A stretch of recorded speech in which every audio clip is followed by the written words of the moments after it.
ہمارے ہاں عام طور پر جتنے لوگ بھی موجود ہیں وہ اپنی عقل کے اعتبار سے، علم کے اعتبار سے، سوچ کے اعتبار سے محدود ہوتے ہیں، اور وہ جس حد کے اندر موجود ہوتے ہیں اس حد سے کبھی باہر نہیں نکلتے۔ اگر میں اس بات کو اس طریقے سے کہوں کہ ہر انسان اپنی ذات کے اندر کئی قسم کی پردوں کے اندر بند ہے،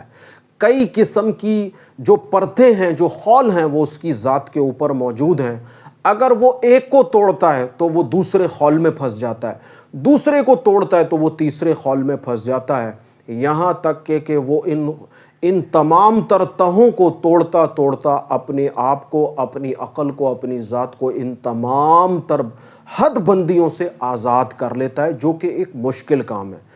روحانیت آپ کو اس بات کی ترجیح دیتی ہے کہ آپ اپنی عقل کے اندر، اپنے قلب کے اندر وسعت پیدا کریں۔ اگر آپ ایک محدود دائرے کے اندر بند رہیں گے تو کبھی بھی آپ روحانیت کے اندر کامیابی کو حاصل نہیں کر سکتے۔ اس کی بنیادی وجہ یہ ہے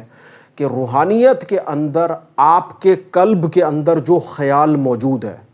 روحانیت میں آپ کے قلب کے اندر جو خیال موجود ہے، آپ اپنی ذات اور اپنی روح کے ساتھ اس خیال تک ہی سفر کر سکتے ہیں، اس سے آگے نہیں بڑھ سکتے۔ مثال کے طور پر میں ایک مثال دیتا چلتا ہوں۔ مثال کے طور پر میں نیلا آسمان دیکھتا ہوں اور میں پھر اس نیلے آسمان کے نیچے ہی قید ہوں۔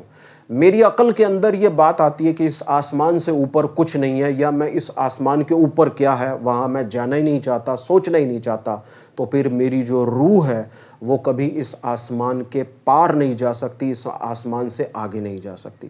تو بنیادی طور پر آپ کے اندر جو خیال موجود ہے، روحانیت کے اندر آپ کبھی اس خیال سے آگے سفر نہیں کر سکتے۔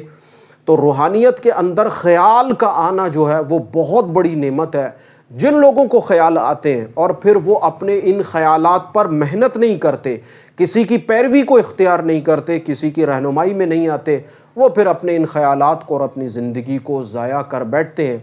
ان گنت ایسے سوالات ہماری زندگی کے اندر ہوتے ہیں جس کا ہم چاہتے ہیں کہ ہمیں ان کا جواب ملے، لیکن کبھی ہم ان جواب کو تلاش نہیں کرتے، اور اگر تلاش کر بھی رہے ہوتے تو وہ راستہ درست نہیں ہوتا۔